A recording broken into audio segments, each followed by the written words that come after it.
Hello everyone, सुप्रभातम। मैं Pravesh Sharma, welcome back to my channel. आज का हमारा टॉपिक है संस्कृत शिक्षण के उद्देश्य। शिक्षाविदों के अनुसार शिक्षा एक उद्देश्यपूर्ण प्रक्रिया है, इसलिए इसके उद्देश्यों पर ध्यान देना आवश्यक हो जाता है। तो सबसे पहले हम देखेंगे इंट्रोडक्शन। विद्यालय में विभिन्न कक्षाओं में जिन विषयों की शिक्षा दी जाती है उनका प्रयोजन कुछ ना कुछ रहता है, या कहें उनका प्रयोजन शिक्षा के उद्देश्यों की पूर्ति करना ही होता है। यद्यपि संभवतः शिक्षा के सामान्य उद्देश्य ही विभिन्न विषयों के शिक्षण के उद्देश्य होते हैं, तथापि प्रत्येक विषय के कतिपय अपने विशिष्ट उद्देश्य भी होते हैं, जिनकी पूर्ति उस विषय विशेष के शिक्षण द्वारा ही हो सकती है। संस्कृत भाषा साहित्य एवं व्याकरण की दृष्टि से एक समृद्ध भाषा है, जिसके अपने शिक्षण उद्देश्य हैं। इस नियम के अनुसार संस्कृत भाषा के संदर्भ में भी ये समीचीन है। संस्कृत शिक्षण की शैक्षिक प्रक्रिया के जो अंग हैं वे इस प्रकार से हैं: शैक्षिक उद्देश्यों का निर्धारण करना, छात्र व्यवहार में अपेक्षित परिवर्तन लाना, शिक्षण विषयक सामग्री तथा शैक्षिक अनुभवों का उपयोग, शिक्षक एवं शिक्षार्थी की क्रियाएं एवं उनमें पारस्परिक आदान प्रदान, संपूर्ण क्रिया का मूल्यांकन। तो यहाँ पर हम देखेंगे अनिवार्य संस्कृत शिक्षण यानी कि कंपलसरी संस्कृत टीचिंग। संस्कृत विषय कक्षा 6, 7, 8 में बच्चों को पढ़ना अनिवार्य हो जहाँ पर होता है, उसके विषय में हम बात करेंगे। प्राथमिक स्तर की कक्षाओं में संस्कृत को अनिवार्य भाषा के रूप में पढ़ाया जाता है, यानी कि जो 1st से 5th तक की होती हैं उनमें भी संस्कृत का ज्ञान कराया जाता है। किंतु माध्यमिक कक्षाओं में हिंदी भाषा के साथ ही पढ़ाया जाता है, यानी 10th 12th में हिंदी भाषा के साथ, यानी कि 9, 10, 11, 12, तो इनमें जो है हिंदी भाषा में संस्कृत निहित रहती है।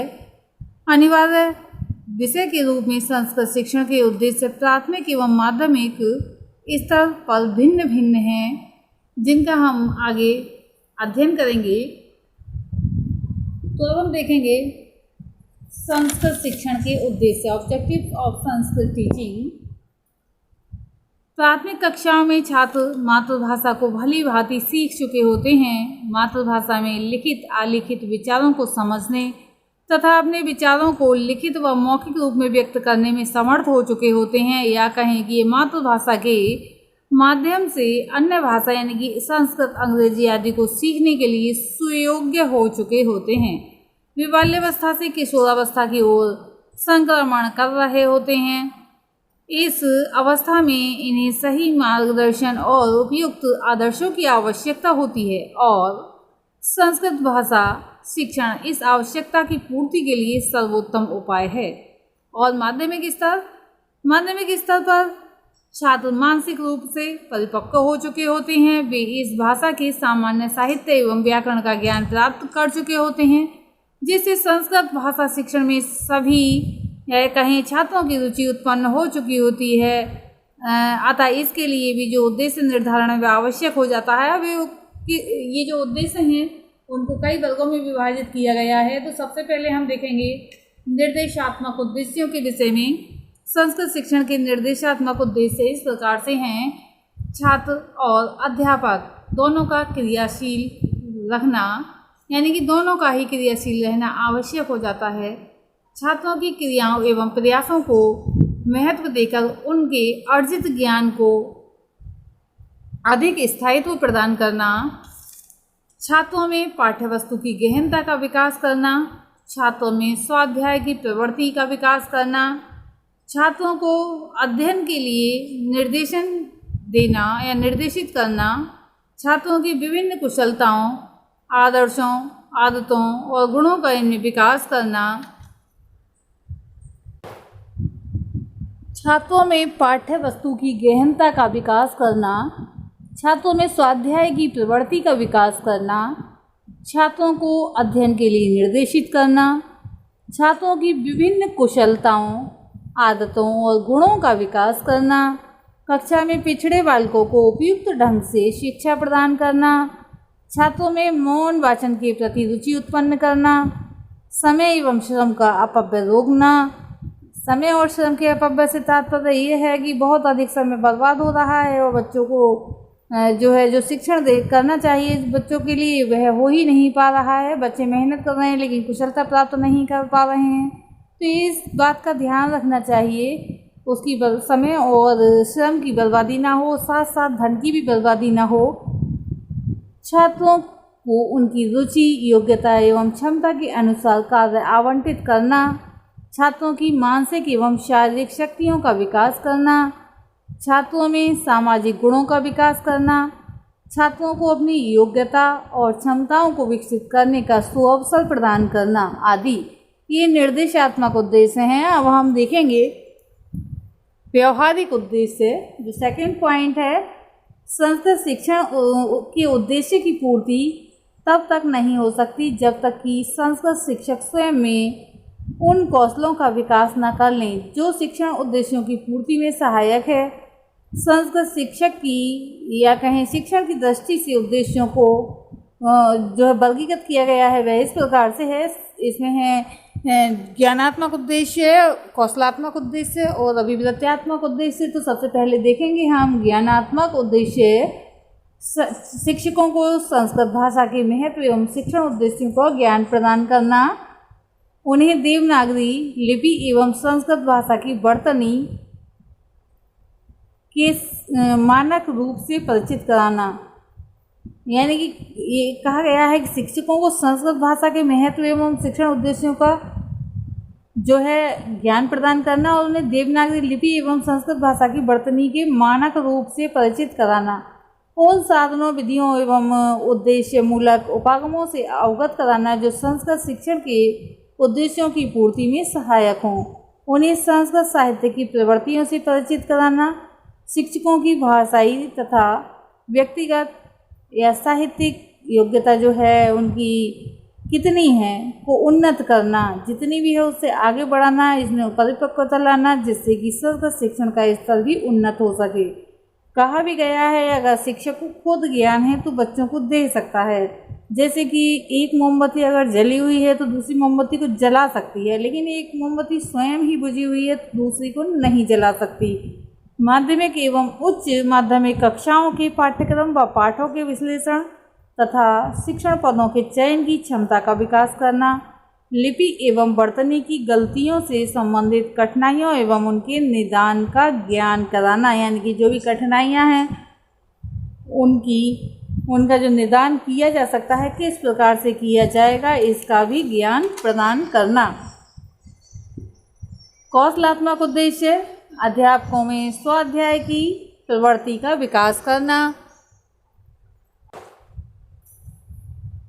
उन्हें अनुनातन यानी कि अधुनातन मूल्यांकन जो आधुनिक समय का मूल्यांकन है, तकनीकों के प्रयोग की योग्यता प्रदान करना, छात्रों से होने वाली भाषा संबंधी त्रुटियों के निदान में समर्थ बनाना, उन्हें उपचारात्मक शिक्षण में सक्षम बनाना। अब देखेंगे अभिवृत्त्यात्मक उद्देश्य, संस्कृत शिक्षण एवं अधिगम से संबंध ज्ञान और कौशलों को नवीनतम बनाए रखना तथा उन्हें उन्नत करने की प्रवृत्ति का विकास करना।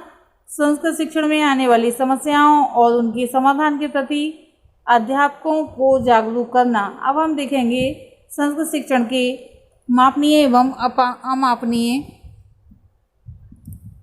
उद्देश्य। इनको भी 4 भागों में विभाजित किया गया है, जिसमें है पहला ज्ञानात्मक उद्देश्य। जिन उद्देश्यों द्वारा छात्रों को भाषा एवं साहित्य विषयक ज्ञान प्रदान किया जाता है उन्हें ज्ञानात्मक उद्देश्य कहते हैं। ज्ञानात्मक उद्देश्य के अंतर्गत छात्रों को जो ज्ञान प्रदान किया जाता है वे इस प्रकार से है। छात्रों को ध्वनि, पद एवं वाक्य योजना का ज्ञान प्रदान करना। माध्यमिक स्तर के छात्रों को संस्कृत की विविध साहित्यिक विधाओं का ज्ञान प्रदान करना। वाद विवाद, भाषण, संवाद, निबंध, कहानी, पत्र सारांश आदि मौखिक एवं लिखित रचना कार्यों का ज्ञान प्रदान करना।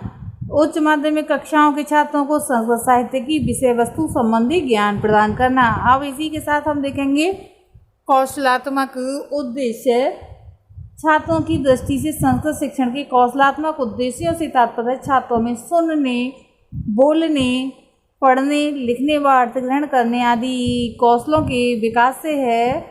और जो कौशलात्मक उद्देश्य हैं उन्हें हम कुछ बिंदुओं द्वारा रख सकते हैं, जैसे कि श्रवण द्वारा अर्थ ग्रहण करना, पठन द्वारा अर्थ ग्रहण करना, मौखिक रूप से भावों को व्यक्त करना, लिखित रूप से भावों को व्यक्त करना, शुद्ध एवं स्पष्ट वाचन करना। अब हम देखेंगे नेक्स्ट पॉइंट इसका, अभिव्यक्त्यात्मक उद्देश्य। छात्रों में उपयुक्त दृष्टिकोण तथा अभिव्यक्तियों के विकास से संबंधित उद्देश्यों को अभिव्यक्त्यात्मक उद्देश्य कहा जाता है। संस्कृत शिक्षण के अभिव्यक्त्यात्मक उद्देश्यों द्वारा छात्रों में जिन वृत्तियों का विकास किया जा सकता है वे इस प्रकार से हैं। छात्रों में सद्वृत्तियों का विकास करना, भाषा एवं साहित्य में छात्रों की रुचि उत्पन्न करना। अब हम देखेंगे सृजनात्मक या फिर रचनात्मक उद्देश्य।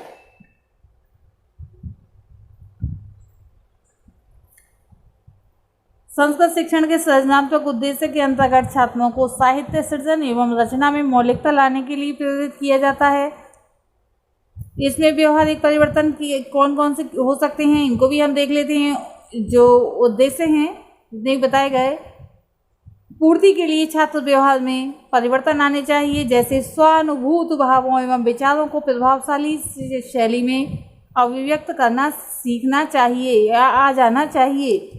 गृहीत एवं स्वानुभूत विचारों व भावों को कल्पना का पुट देकर मौलिक रूप में अभिव्यक्त करना सीखना आ जाना चाहिए या सीखेंगे छात्र। ऐसा कह सकते हैं विषयानुकूल एवं प्रसंगानुकूल भाषा व शैली का संयोग करके प्रयोग करना सीखना आ जाना चाहिए।